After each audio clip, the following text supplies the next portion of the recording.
Welcome to Tiffany Turned On. I'm your host, Tiffany Anton. I'm a psychotherapist specializing in sex and relationships, hoping to help you discover current topics in a fun, sometimes serious, and educational manner. I hope to help you get turned on to life as well as inside of your bedroom.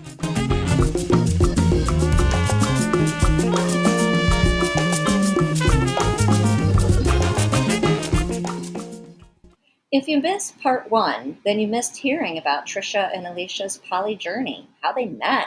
What are poly pitfalls? Labels? Do they use labels? What labels do people use? And guess what? You need to be a master of maybe Google scheduling, because this is a fairly busy life.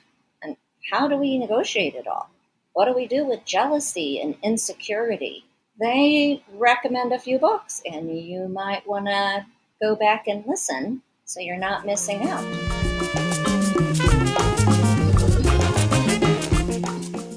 I was interested in coming out. So for you guys, it's coming out as gay or bi, coming out as poly, coming out as kinky. I would make the assumption that you have different coming out stories. I look at, instead of keeping things secret, we choose to keep things private, and that depends upon the relationship that we have with people. So we might keep it private from our mom. The dynamics within that would cause a lot of conflict, but then we would disclose to our aunt. What about your coming out process with your family of origin and even work or your kids' school? There's so many pieces. Right. I'm going to say this. When I came out to my mother as bisexual, we didn't talk for a year and a half. Holy shit. Yeah. She completely did not want anything to do with me. As I said, I was raised Catholic. I'm still Catholic, believe it or not. There was a lot that didn't go well with that whole scenario for me. Over time, my mother had realized that my life is my life and that she can be a part of it or not. And that if she wants to have a relationship, that she has to accept who I am. Whether or not she agrees with every decision I make in the world is irrelevant. Do I agree with every decision she's made? Heck no. But that doesn't mean I love her anymore. Where polyamory is concerned, when I explained it to my mother, the first time, she didn't get it at all. The second time, she's like, I really just don't get it. I don't understand. When we were talking about going out to karaoke with her, with that previous partner before we were together, and she was like, that was really uncomfortable. I'm like, what was uncomfortable? She's like, well, you're dating both of them. I'm like, no, I'm not dating her yet. I don't understand how you can do that. And finally, I explained to her, I'm like, listen, I understand that this doesn't make sense to you because you can't wrap your brain around monogamy or anything but monogamy and being with just one person. However, for me, I know that that doesn't work for me. I know that that's not what I want for my life. And so I seek out people that feel the same way. Now, I'm not going and cheating on anybody, and I wouldn't do that. Mind you, there is cheating in polyamory. There absolutely. And so sometimes she'll ask questions and I have to look at her and go, do you want the answer? Totally. Because I will tell you, but I need to know that you actually want this answer. And most of the time she's like, no, you're right. I don't actually want to know. But sometimes she'll be like, yeah, I think I do. And then I'll explain whatever questions she has and I'll answer them. Every time she's like, I still don't get it.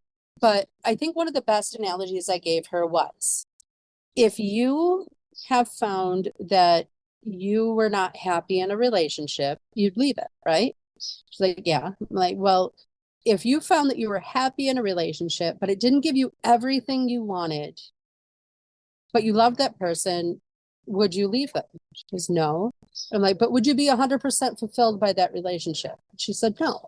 And I said, so that's the difference, is that I am with people that understand that they are one human being and cannot possibly meet every single need, want, desire, quirk, craziness of me, because I'm absolutely insane, but of another human being. It's just not possible, let alone probable. So that means that because I'm in the relationships that I am, I have the option if I meet somebody who fulfills maybe something different, or maybe the same things in a different way, or maybe I just think they're pretty and want to know them, I can. And we can see if something more develops, and we can see where life takes us. But it doesn't limit me, because I can love all of my partners, and it doesn't take away from the relationship that I have already, any of the relationships that I have. And she was like, that sounds really great, but I still don't get it. And I'm like, that's okay. That's okay. Because you're not asking her to change her life and engage in poly. But a lot at all. of times they'll say, oh, I don't get it, meaning that they couldn't do it. Right. Yes. My mother has met all of my partners at this point. That makes for an interesting Christmas. We don't do Christmas the same way. We do it here now, and my family is upstate. Yes, my mother buys Brian Christmas gifts and birthday presents and Easter baskets and all the things because he lives here. My But- grandmother bought him a present this year. Yeah, exactly. 8 years in, he's Yeah. not going anywhere. They understand. I'd like to tangent on Christmas for a minute, because Mhm. our Christmases are amazing. They really are fantastic. We have stockings for anybody that's coming over. This year it was everybody that lives here plus one of her partners And two of our and two of our chosen children who are adult children, but they're 25 and 23. yes. Every year we have different stockings for different people that are going to be here. And every year it's just increasingly magical, because we're surrounded by the people that we have decided to prioritize and who have chosen to prioritize us. There's no obligation. And that, I think, is a great takeaway. Monogamy often feels like there's obligations attached to it, whereas polyamory is very punk rock. It's very anarchist. I think about it as we make the assumption that our partner is just going to be there for us, like till death do you part. And what I say is I want couples, because that's what I predominantly work with is, two people within the relationship, is do you choose that person today? Now, that doesn't mean you can jump out quickly just because they're conflict. It's a conscious choosing of that person. I disagree with you fully. Alicia and I have had this conversation. I chose her. I chose her back in the beginning before we got married. I chose her to be the person that is going to be the witness to my life, that I want there every day henceforth. But I don't need to choose her every day. I don't have the desire to have to choose her every day because I already chose her. And so I do the things to show her that I chose her by incorporating that into my everyday choices. Now, does that maybe mean what you mean by choosing her every day? Potentially. But I don't have the conscious thought of I am choosing her again today. I'm choosing her again today. I just make sure that I am prioritizing her and my other partners in a way that they know that I love them, that they know that they are cared for, that they know they can come to me, and that they know that I will come to them. Once I have chosen you initially, that's all I need. That's all I need is that I have made that decision. Now, I am also maybe too confident of a human being, and I don't second guess my decisions. I don't. Am I always right? No. But do I learn from my mistakes? Yes. Once I have chosen you, that's it. It's over for me. We're good to go. Precisely. She's a rocket. They've launched. There's no coming back. That's right. And what about you, Alicia? What is your coming out story of your sexuality, your relationship status?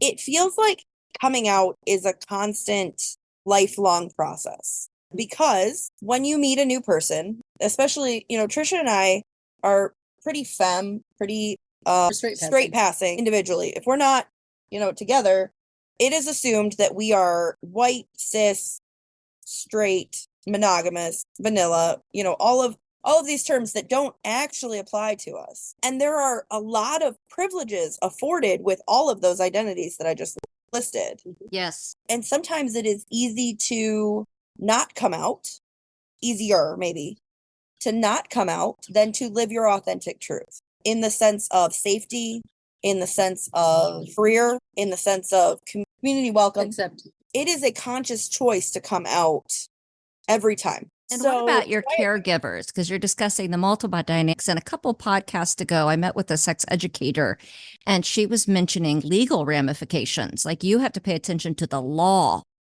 So Yep. this can be really concerning with the disclosure. What about your family of origin? I am currently a no contact child, not for reasons related to my identity. Probably reasons linked with boundaries, sanity, and self-care. Reasons linked to my alcoholism, actually. Okay, so the challenge with addiction that you've had in the past. And I know that you've been sober for some time now. Yes, 3.5 years. 3.5. Yes. So I'm very proud of that. And it was Before the family split. Did they know about your life, or has it Yes. been for some time? I would say my coming out story doesn't have a definitive moment because I was coming out in the early 2000s. The first time I said, I think I might like girls, I was 13. I said this to my mother, and her response was, it's probably a phase. Don't worry about it. When you're ready to date, we'll wait. And she always said, I don't have a problem if you guys are gay. I have a brother, so to her kids, I don't have a problem if either of you turn out to be gay. I just want to know about it before you bring home someone of the same gender to Okay, meet me. that know? sounds decent. Yeah. Like she wanted some time to like prepare.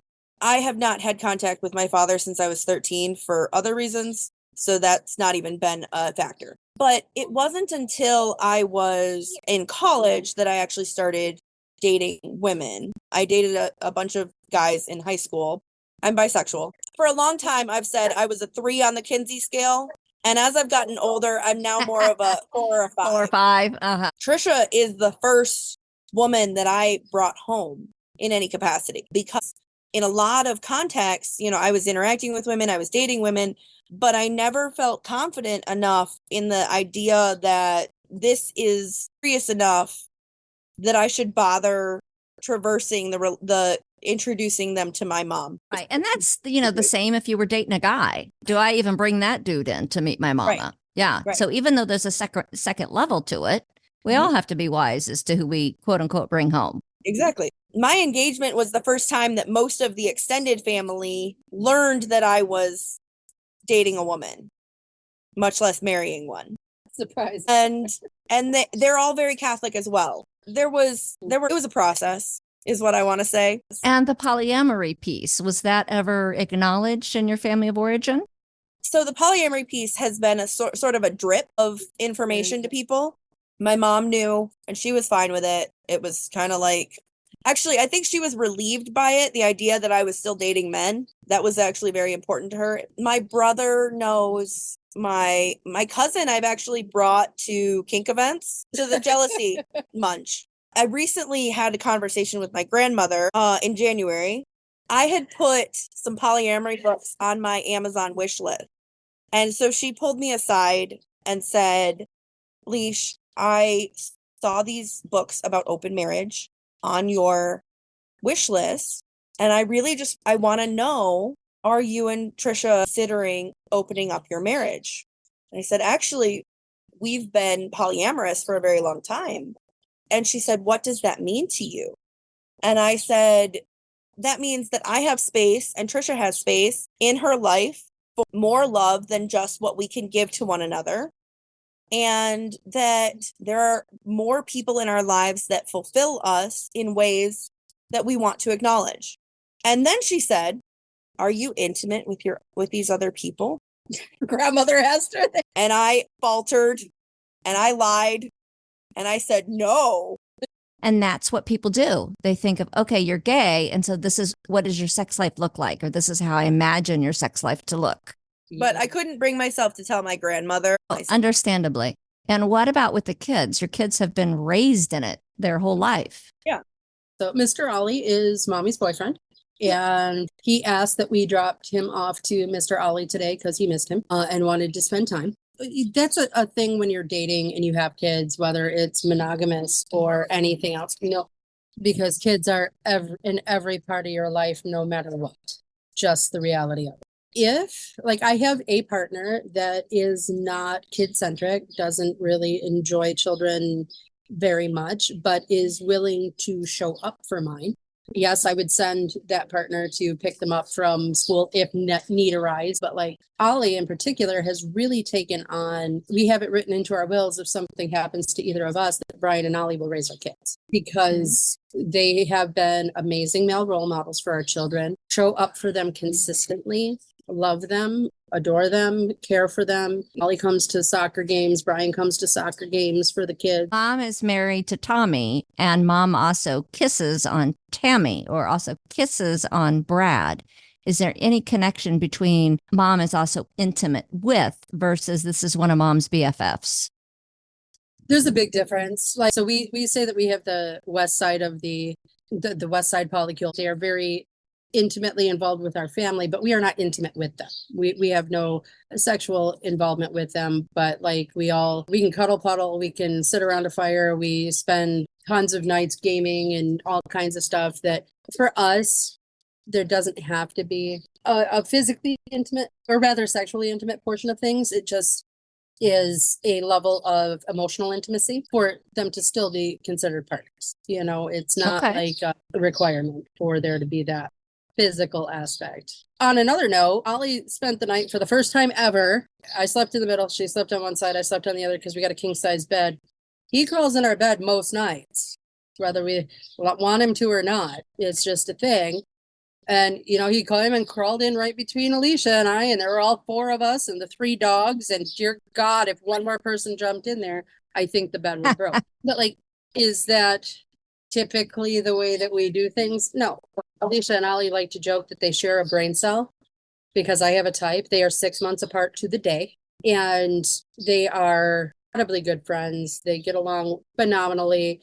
If we go on trips together, they have to sit in the back seat together because I can't while they are talking. I just cannot. But the main portion of it is, you know, they're comfortable with each other. They have no romantic feelings towards each other. They're good with me laying in between them as long as those two are not touching. We can sleep in the same bed, but we're not going to be intimately involved that way, you know. But the kids know, well, let me rephrase this. Our 15-year-old knows that there are other intimate relationships that we have. Our 8-year-old knows that there are other intimately emotional relationships that we have, that yes, I will kiss any of my partners in front of my children. I don't hide who I am from them. I do believe that you have to model what you want to see in the world. And if I am ashamed of who I am in front of my children, how can I expect anyone else to accept who I am and my relationships? Because they're like, okay, and it's no big deal. They don't care. All they care about is that they are loved, they are cared for, and that their family and their parents are happy. That's it. They don't care. Also, they really like that they get additional big people around that will play with them. What I was going to ask as we wrap up is, you know, what's some information that you think either a new person considering polyamory could benefit from? What do you want to let them know? First, I think that there is a tendency for people who are new to polyamory to forget that everyone else that they want to date, sleep with, whatever, are full people. They're not NPCs. What is an NPC? Non-player characters. Sorry. Yeah. So an NPC in a video game or a role-playing game is a non-player character that just, you know, they've got a couple of lines. They're not going to be in the game for very long. They're just somebody to interact with and then never think about again. My statement is everyone that you are going to encounter in the world, including the people you want to date or sleep with, or your partner wants to date or sleep with, is a full human with all of the value of a full human being that are only going to show up for the orgy and then you'll never encounter them ever again. But sometimes that's fun. It is. Yes, but they're still full humans with full human value. And so it's important to remember that everyone that you want to date or sleep with or have a relationship with, or anybody that your partner is having a relationship of any kind with, is still a fully formed human being with emotions and preferences and wants and needs. None of them are kink dispenser is the word I'm thinking of. None of them are human pleasure dispensers That are just there to fulfill your needs. Every person has needs of their own. And so if you can keep in mind that every person you're interacting with has thoughts and feelings and emotions and preferences, I think you'll go a long way towards treating people ethically. So the first thing I want to say is that I don't think polyamory is the umbrella term. Ethical non-monogamy is umbrella term, because you can have, you like you said, swinging is an option, but it's not polyamorous. Right. You know, you can have an open marriage, open relationship where you can go and have sex with other people, but you're not involved with them in an emotional relationship where you're doing life together in different ways. You know, there's a lot of different ways to do ethical non-monogamy. Polyamory is what works for us, where we want to have committed relationships with people that we care about, that we love, that we want to have as part of our community, because that's just how we work, right? That's what works for us. There's nothing wrong with any of the other types either. It's just not what we wanted for our structure. One of the things that you'll run into a lot of the time that you'll hear of, especially if you're entering into poly spaces for the first time, are unicorns and unicorn hunters, right?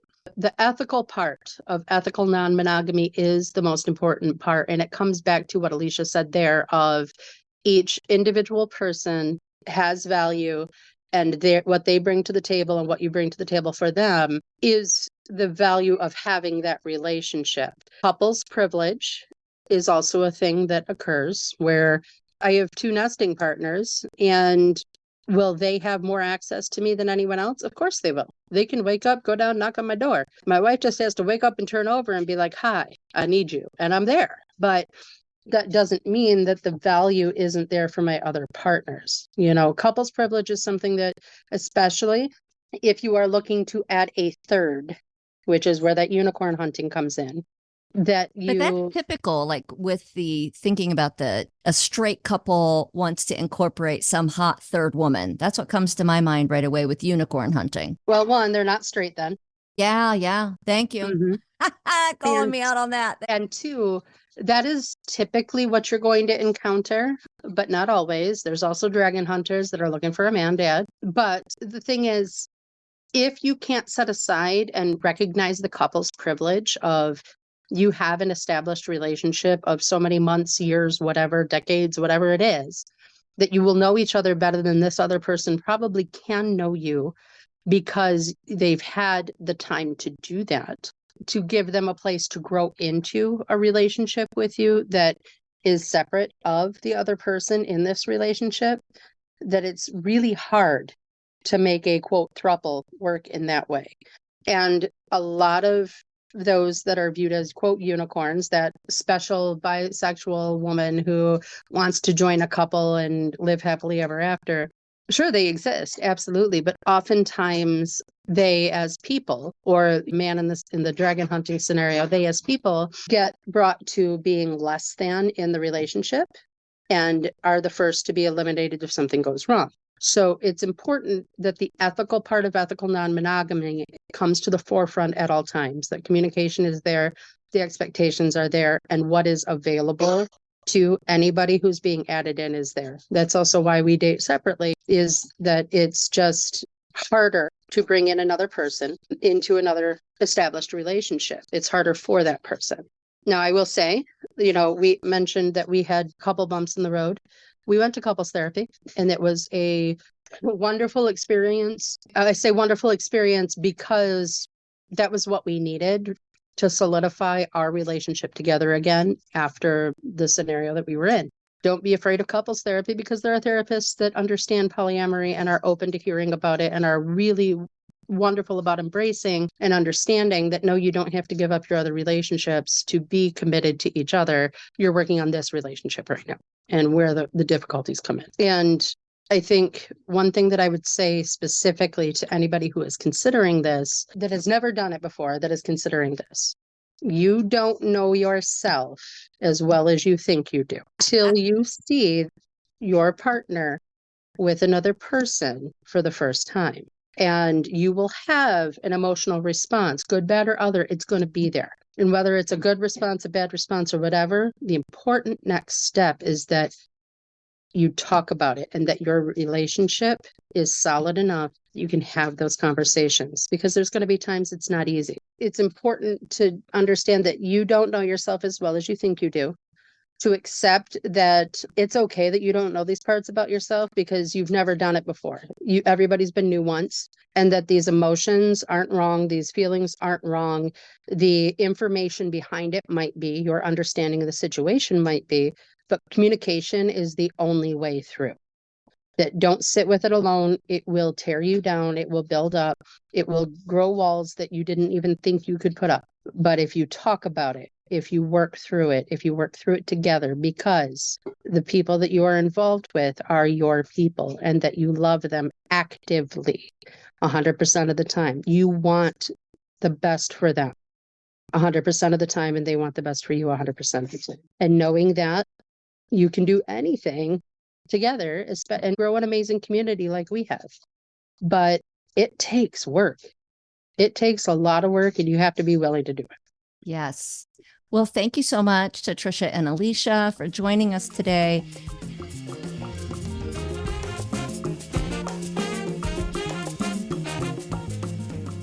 The music for Tiffany Turned On is provided by Kumasi Afrobeat. You can find them online at KUMASIAFROBEAT.com. They are New Orleans' full Afrobeat band. They play to make you move.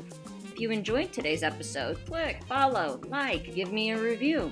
Did you know that books or items that I recommend in the podcast can be found on my website? Check me out. Watch my TEDx talk titled I Love Pleasure. It is all at NewOrleansSexTherapy.com. Get turned on to life and in your bedroom.